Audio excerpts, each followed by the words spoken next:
I've been laughing about this all day.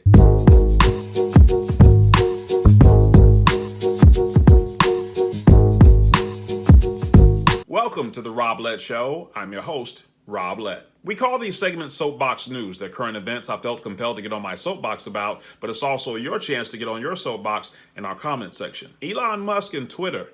That's the focus of today's Soapbox News. Not a lot to unpack here today. I just had to say something about this breaking news. Today we'll discuss the Takeover remix, the reactions on Twitter, why I love it, and what it means, and my predictions about the left. But before we get started, I'd like you to go ahead and do a few things. First of all, like this video, subscribe to it. If you're on YouTube, to the upper right-hand corner, you'll see a bell. That's a notifications bell. Click it, and it'll notify you the next time we release a new show. If you're on Rumble, though, to the upper right-hand corner, you'll see a share button. Click it, and it'll share this video with a friend of yours who should have been here with us today. Go ahead and do all of those things that apply right now. If you've been keeping up with the Elon Musk and Twitter drama, then you already know that the takeover is complete. Musk started accumulating shares of Twitter stock back in January. On April 4th, he had revealed he had accumulated a 9.2% stake in Twitter, making him the largest single shareholder in the company. As soon as it was announced, there was an interesting dynamic happening on Twitter. Conservatives began to get excited about the fact that it at least appeared Musk was planning something. On the other side of the aisle, however, just the thought of Musk being in charge prompted some leftists to consider quitting. It was so comical to watch the left being triggered that people started poking fun at them. Newsweek reported one such interaction. Substack is hiring, but the online publishing platform doesn't necessarily want to receive applications from people who currently work for Twitter and are seeking an escape from its new board member. If you're a Twitter employee who's considering resigning because you're worried about Elon Musk pushing for less regulated speech, please do not come work here, Lulu Cheng Meserve said in a Tuesday morning tweet. But for everybody else, we really are hiring. Meserve's message, which she later told Newsweek was an intended lighthearted poke at Twitter, came shortly after the social media platform announced Elon Musk will be joining its board of directors. The CEO of Tesla and SpaceX became Twitter's largest shareholder after purchasing a 9.2% stake in the company. In the weeks before the purchase was reported, Musk criticized Twitter for failing to adhere to free speech principles and asked whether a new platform is needed. Late last month, Musk posted a Twitter poll asking his followers if they think Twitter rigorously adheres to the idea that free speech is essential to a functioning democracy. The poll received more than 2 million votes, more than 70% of which voted no. Some who commented on the poll suggested Musk launch a social media platform of his own or buy a stake in Twitter. As you saw in the article, after purchasing shares of Twitter, the stress level increased after Twitter execs announced Musk would be joining their board of directors. And the reason most conservatives found this hilarious is because the main reason they're all stressed at Twitter is because Elon Musk had made it very clear that the censorship had to change. Why else would you be so nervous unless you had a problem with free speech? The left was showing their true colors. So now everyone's on pins and needles, worrying about this meeting with Elon Musk and wondering what he might say. But the meeting never happened because as a board member, his share of Twitter would have to be capped at 14.9%. If Twitter execs were nervous before, they're definitely in a panic now because they realized there was only one reason for him to reject being on the board. Musk didn't want shares in Twitter.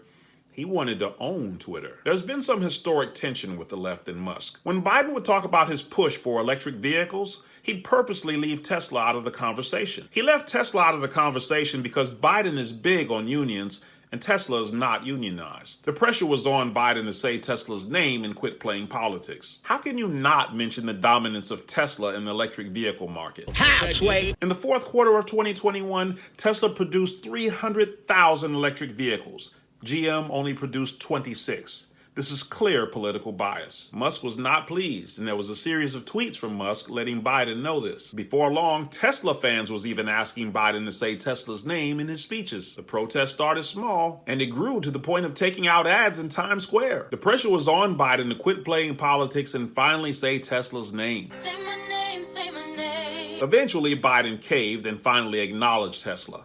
After all, this is an election year.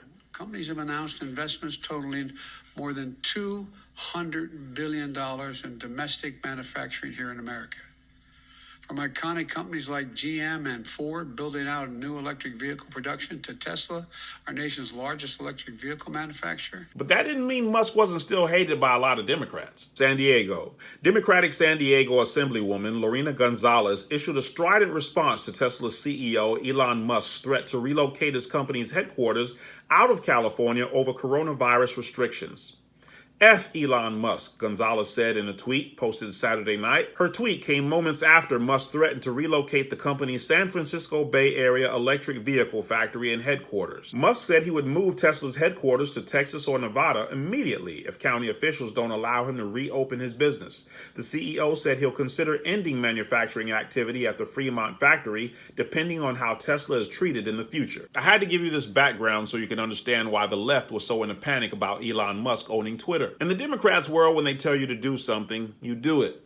And Elon's been telling them to go pound sand. So to imagine Musk actually owning Twitter was a nightmare for them. By April 13th, the left's fears were realized when Musk made a formal offer to buy Twitter for $54.20 a share, a valuation of $41.4 billion. He tweeted this on April 14th. And shortly after, Twitter attempted to make their company unattractive to Musk through something called a poison pill strategy. I'll skip the poison pill explanation and just tell you that Twitter came dangerously close to getting sued, and Governor DeSantis was about to help with the investigation. State of Florida and our pension system, we have shares of Twitter. I didn't buy it. We have people that run the fund, but nevertheless, it hasn't exactly been great in returns on investment. It's been pretty stagnant for many, many years. But nevertheless, I mean, to me, I think that that's probably an injury to the fund. So we're going to be looking at ways that the state of Florida potentially can be holding these Twitter board of directors accountable for breaching their fiduciary duties.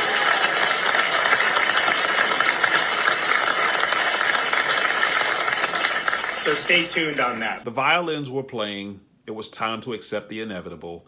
And on April 25th, Twitter accepted Musk's offer to buy Twitter. The reactions on Twitter. When I tell you the internet was going crazy, I'm not over-exaggerating. Tim Pool posted the number of users coming back to Twitter. Just one day after Twitter accepts Musk's offer, they saw an over 1,500% increase. And that's a conservative estimate because Tim posted this at 10:37 in the morning. We don't know what the entire increase ended up being for the day. When I've been telling you how much people hate leftist policies, I can't think of a clearer example than this one. Look at all the people coming back once they realized leftists would probably be fired. But while one side celebrated, the other side declared the end of the world. Listen closely to this guy and tell me what's wrong with this picture. If you own all of Twitter or Facebook or what have you, you don't have to explain yourself. You don't even have to be transparent. You could secretly ban one party's candidate or all of its candidates, all of its nominees, or you could just secretly turn down the reach of their stuff and turn up the reach of something else, and the rest of us might not even find out about it till after the election.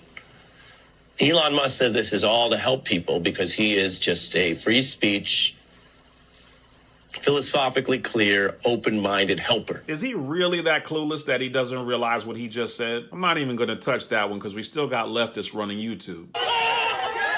The Elon Musk hate is real, which is ironic because considering the fact that the left wants to push electric cars as an agenda and he's the leading manufacturer of electric cars, you'd think he'd be their hero. But nope. But honestly, most of what I've seen on Twitter so far has been really positive about Musk. I think the tweet that best sums up what happened since Biden took office is this one.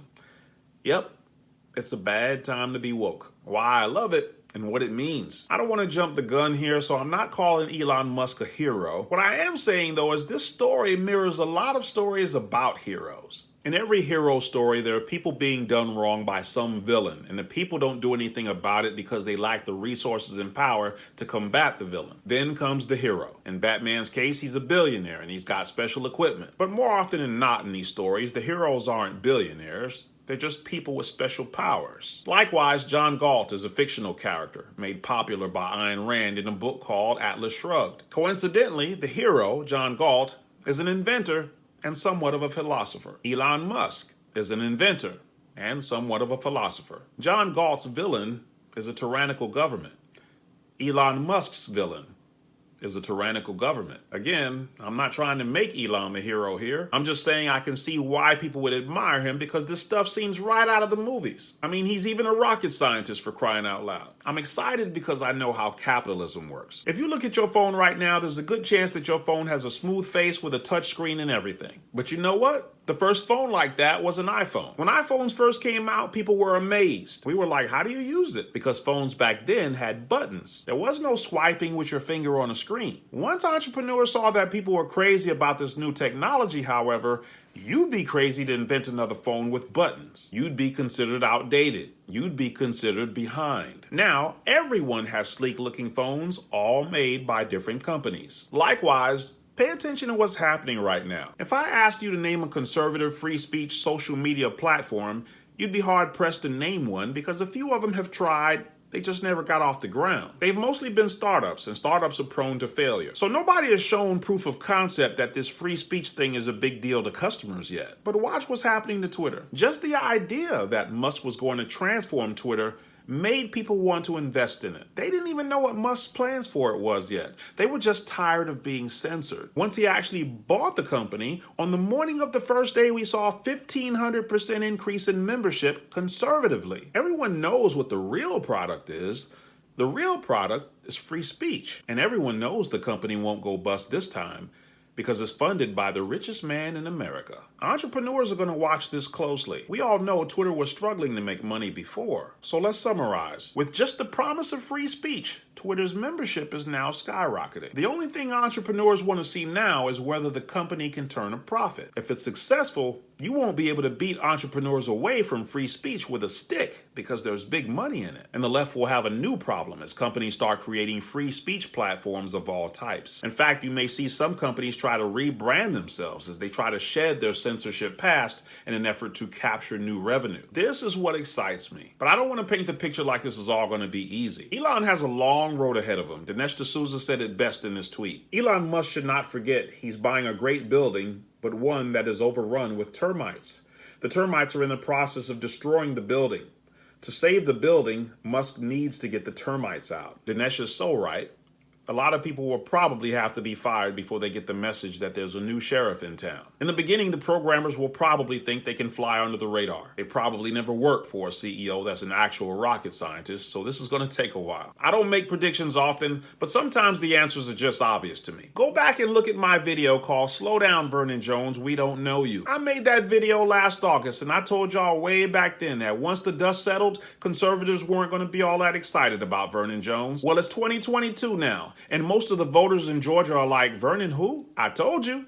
Trump isn't even backing him. So what are my educated guesses about where we go from here? Here's my first guess. Look for the left to change the rules about who can buy a public company and what the process is. Also, look for Democrats to be tougher on billionaires. At least that's what they'll say. I don't believe they actually will, but the public always falls for this kind of tax the rich stuff. Look for Washington to call Elon Musk in for questioning every time you turn around. When they do, it'll be the most embarrassing thing they ever did to themselves. If they had the brains to run it, I guarantee you they would try to take over Tesla the same way he took over Twitter as a form of payback. But they don't have the brains to run it.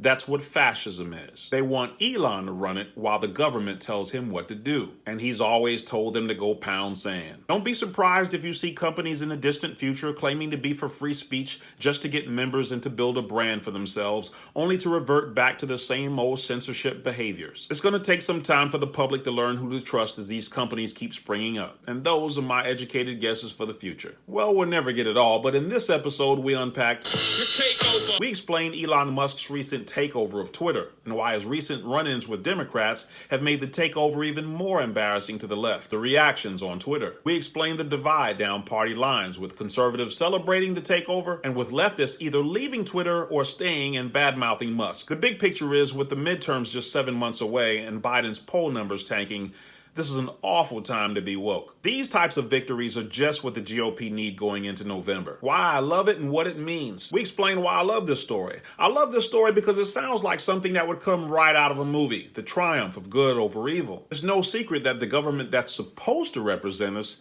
does not represent us, and instead are trying to rule us, and has become the enemy to many of us. I explained why I think this is the perfect matchup of capitalism versus socialism and why I think capitalism will win out. and give the left some new challenges to deal with. My predictions about the left. I don't do it often, but I gave you my list of educated guesses, things that I believe will come to pass based on what the left always tries to do. I said they'll try to change the rules on how company takeovers work. I said they'll set up systems to penalize billionaires. I said they'll call Elon Musk into Washington as a justification to take over his companies. And I said some new companies will use free speech as a bait to build their businesses and then revert back to their old censorship practices. And that's where I'll leave it for now. If you're new around here, our channel is both a combination of podcasts for long-form understanding of conservative principles and soapbox news, videos where you get on your soapbox about the latest news of the day. Be sure you like, subscribe, and share with someone who should have been here with us today. We'll see you next time.